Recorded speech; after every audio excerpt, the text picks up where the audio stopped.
కేంద్రంలో ఉన్న బీజేపీకి అట్లాగే ఎన్డీఏ కూటమికి మెల్లమెల్లగా బలం పెరుగుతుందా? ప్రతిపక్షాలను ముఖ్యంగా కాంగ్రెస్ మిత్రపక్షాలను ఒక రకంగా చెప్పాలని నిర్వీర్యం చేస్తూ వాళ్ళను మెల్లమెల్లగా తన వైపు తిప్పుకుంటుందా అంటే అవుననే సమాధానం వస్తుంది. మొదట పశ్చిమ బెంగాల్ నుంచి మొదలుపెట్టింది ఆపరేషన్ కమల్.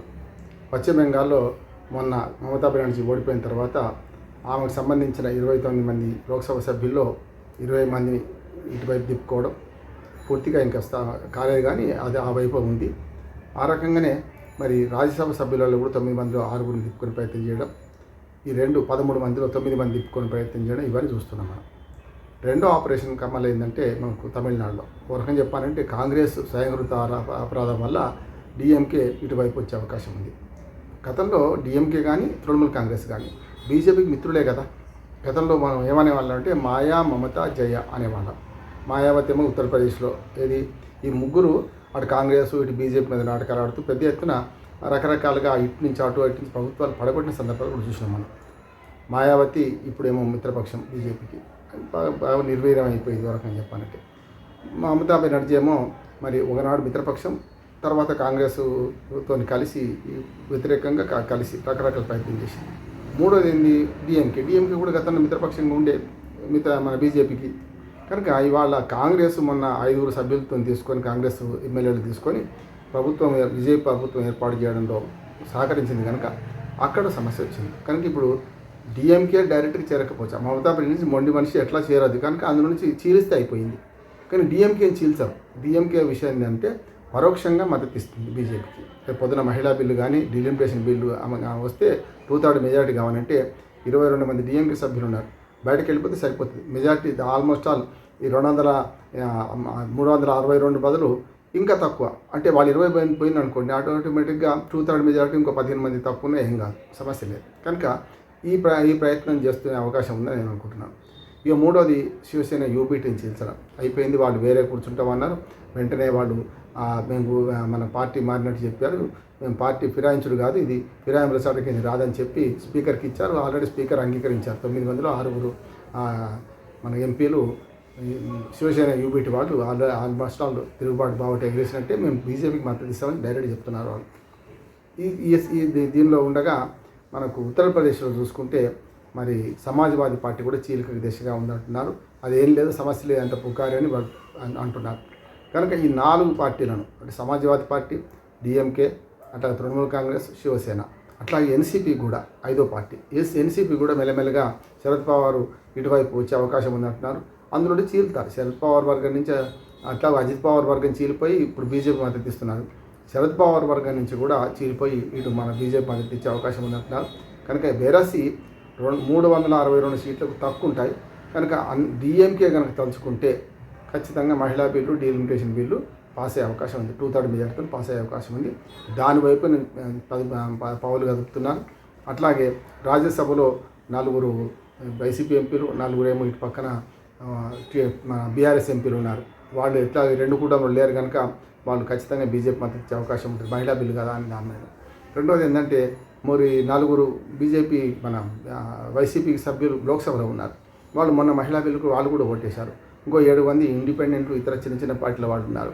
ఇట్లా చూసుకుంటే అన్నీ కలిపి మొన్న 293 దాకా దాటి ఇంకో 5 సీట్లు ఎక్కువ సంపాదించుకున్నారు కనుక వైసీపీ దాంతో కలుపుకొని ఇవాళ 362 స్థానాలు సంపాదించుకోవడానికి ఏదైతే మహిళా బిల్లుకు, డిలిమిటేషన్ యాక్ట్కు సమస్య లేదు.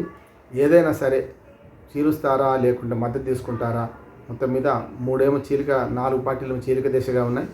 ఒకవేమో డిఎంకే చీలిక దిశ కాదు కానీ అంశాల వారి మద్దతు ఇస్తున్నామని చెప్పి కాంగ్రెస్ మీద కోపంతో, అంటే శత్రువు మిత్రుడు అవుతారు కదా.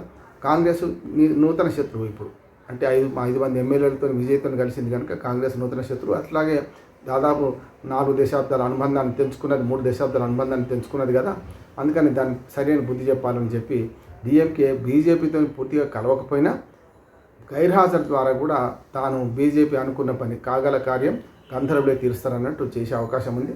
మొత్తం మీద ఈ మొత్తం ఎన్డీఏ, యూపీఏ మన ఇండియా కూటమి రాజకీయాల్లో చూసుకుంటే ఇండియా కూటమి మెల్లమెల్లగా తన స్వయంకృత అపరాధంతో దూరం అవుతుంది. ఈ ఎట్లాగో ఆమ్ ఆద్మీ పార్టీ సభ్యులు ఎప్పటికే చేరి సమస్య లేదు. ఆమ్ ఆద్మీ పార్టీ కూడా చీలిపోయినట్టు లెక్క. కనుక ఇవన్నీ చూసుకుంటే మొత్తం మీద స్వయంకృతాపరాధంతో పెద్దన్న పాత్ర వహిస్తూ ఇండి కూటమి తన మిత్రులే దూరం చేసుకుంటుంది. పాము కదా తన గుడ్లను తానే తిన్నట్టు కాంగ్రెస్లో 99 సీట్లు వచ్చిన తర్వాత కొంచెం కాంగ్రెస్కు గర్వం పెరిగిందంటున్నారు. ముఖ్యంగా రాహుల్ గాంధీ అసంబద్ధ నిర్ణయాలు, వాళ్ళ పిల్ల చేష్టలు ఇవన్నీ కూడా ఇండి కూటమిని దెబ్బతీస్తున్నాయి అనుకోవచ్చు. ఒక రకంగా చెప్పాలంటే గతంలో మమతా బెనర్జీ ఇండి కూటమిలో రాహుల్ గాంధీ నాయకత్వాన్ని వ్యతిరేకించింది. ఆమ్ ఆద్మీ పార్టీ కేజ్రీవాల్ వ్యతిరేకించాడు.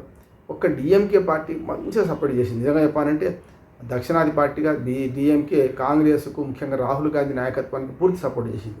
కానీ నమ్మక ద్రోహం చేసి వాళ్ళు ఎప్పుడైతే బీజేపీ పార్టీకి ఐదుగురు పోయి మంత్రి పదవులు 2 మంత్రి పదవులు తీసుకున్నారు. 5గురు పోయి చూశాను కదా, ఉన్న 12 మందిలో 2 మంత్రి పదవులు తీసుకుంటే దుర్మార్గమే కదా. అందుకనే కాంగ్రెస్ పార్టీకి సరైన బుద్ధి చెప్పాలని డిఎంకే కూడా నిర్ణయం చేసుకుంది. ఎట్టి పరిస్థితుల్లో మేము కాంగ్రెస్కు మద్దతు చేయబోమని కూడా ఇండి కూటమి మద్దతు చేయమని కూడా స్టాలిన్ శాపనార్థాలు కూడా పెట్టాడు. చూసినాం మన తమిళనాడు నుంచి. ఇవన్నీ చూస్తే మనకు అర్థమవుతుంది ఏంటంటే మెల్లమెల్లగా పాత విధానాలు ఇంకా మన ఏమంటారు కాక్రోచ్ జనతా పార్టీ లాంటివి వచ్చిన తర్వాత రావడానికి ప్రధానంగా కాంగ్రెస్ వైఫల్యమే కాక్రోచ్ జనతా పార్టీ లాంటివి వచ్చి డిమాండ్ చేయడం అంటున్నాను నేను. అంటే ఎవరు వెంట పడితే వాళ్ళు వెంట పోవడం, ఎవరిని తృణీకరించాలో వాళ్ళు తృణీకరించడం, పెద్దన్న పాత్రగా వహించి మా ఇష్టం మేము చేస్తామనడం. కాంగ్రెస్ పార్టీ 44 సీట్లు ఉన్నప్పుడు కొంచెం తగ్గి ఉండేది 2014లో. 2019 వచ్చి 52 ఇచ్చారు. అప్పుడు ప్రతిపక్ష స్థానం లేదు. ఇప్పుడు 99 సీట్లతో కాంగ్రెస్ ప్రతిపక్ష స్థానం ఇస్తే అది నిలబెట్టుకోలేకపోతుంది. పాత విధానాలు, పాత పద్ధతులు, మూసపోసిన విధానాలు, ముఖ్యంగా సంతుష్టికరణ రాజకీయాలు, దీనివల్ల హిందూ ఓట్ల పోలరైజేషన్ ఓవైపు జరుగుతుంది. తమకు మిత్రపక్షాలన్నిటి కూడా దూరం చేసుకుంటున్న ఈ స్థితిలో తప్పక బీజేపీ దీన్ని అవకాశంగా తీసుకుంటుంది. ఏదైనా ఏ పార్టీ రాజకీయ పార్టీ అయినా కూడా సన్యాసుల మఠాలు కావు కదా. తప్పనిసరి వాళ్ళు ఎక్కడ ఎవరికి చురుకు పెట్టానో ఎక్కడ ఏం చేయాలో తెలుసు కనుక మొన్నటి వైఫల్యం నుంచి అసలు వైఫల్యం చెందడానికి బీజేపీ స్వయంకృత అపరాధ సమయం సందర్భం లేకుండా 2 బిల్లులు కలిపి, మహిళా బిల్లు అట్లాగే డీలిమిటేషన్ కలిపి పెట్టడం, ఎన్నికలకు ముందు పెట్టడం అది సరైనది కాదు. కనుక ఇప్పుడు పొద్దుంది పొలం ఉంది. 2029లో పూర్తి స్థాయిలో మహిళా బిల్లు అమలు చేయడం, 2029 నాటికి డీలిమిటేషన్ పూర్తి చేసుకోవడం, 824 సీట్లు పెంచడం, ఇది ప్రాతిపదికగా చేసుకొని పావులు కదుపుతుంది. బీజేపీ పావులు కదుపుతున్న ప్రతి దగ్గర కూడా సక్సెస్ అవుతుంటూ వచ్చింది. ఇప్పటికే 22 రాష్ట్రాల్లో అధికారంలో ఉన్నది బీజేపీ మిత్రపక్షాలతో కలుపుకొని. అట్లా చూసుకుంటే బీజేపీ వ్యూహాలకు కాంగ్రెస్ కకావికలం అవుతుంది. కాంగ్రెస్ వర్సెస్ బీజేపీ ఉన్న చోట మొన్న కేరళలో గెలిచింది కాంగ్రెస్ కానీ, కాంగ్రెస్ కూటమి కానీ, దేశవ్యాప్తంగా డైరెక్ట్గా కాంగ్రెస్తోనే బీజేపీకి ఫైట్ ఉంటే బీజేపీ గెలుస్తుంది, కాంగ్రెస్ ఓడిపోతుంది. ఇక ప్రాంతీయ పార్టీలు కూడా మెల్లమెల్ల హననం మొదలుపెట్టింది కదా. పశ్చిమ బెంగాల్, తమిళనాడు పోయింది. ఇప్పుడు ప్రాంతీయ పార్టీల హననం డిఎంకే పోయి అన్నాడు డిఎంకే పోయింది కదా. అట్లాగే పేరుకు జాతీయ పార్టీ అయినా మనకు ఆమ్ ఆద్మీ పార్టీ.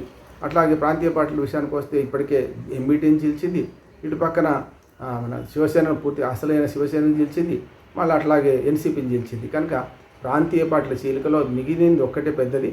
22 మంది ఎంపీలతో ఉన్న సమాజ్వాదీ పార్టీ 80 మంది ఎంపీలలో 22 మంది ఉత్తరప్రదేశ్లో ఉన్నారు. కనుక సమాజ్వాదీ పార్టీని చీల్చడమో లేక లొంగ తీసుకోవడమో ఇది చేస్తే ఖచ్చితంగా అప్రతిహతంగా వచ్చే 3 ఏళ్ళు మరి బీజేపీ అనుకున్న విషయాలు సాధిస్తుంది, అనుకున్న బిల్లులు పాస్ చేసుకుంటుంది.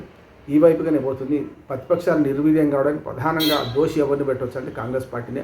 తన విధానాలను మార్చుకోకుండా, ఇంక్లూజివ్ నేచర్ లేకుండా తానే ప్రధాన పాత్ర వహించుకుంటూ 99 సీట్లు ఉన్నాయంటే 99 మిగులుతాయి. మళ్ళీ 2029 ఎన్నికలకు వచ్చేసరికి ఏం జరుగుతుందో తెలియదు. కానీ కాంగ్రెస్ పార్టీ చేస్తున్న విధానాలు, వాడు అవలంబిస్తున్న విధానాల వల్ల బీజేపీ బలపడుతుంది. మొత్తం మీద బీజేపీకి రేపు వచ్చే వర్షాకాల సమావేశంలో ఈ అవసరమైన బిల్లులు 2/3 మెజార్టీతో పాస్ చేసుకునే అవకాశం లభించే అవకాశం ఉందని నేను అనుకుంటున్నాను.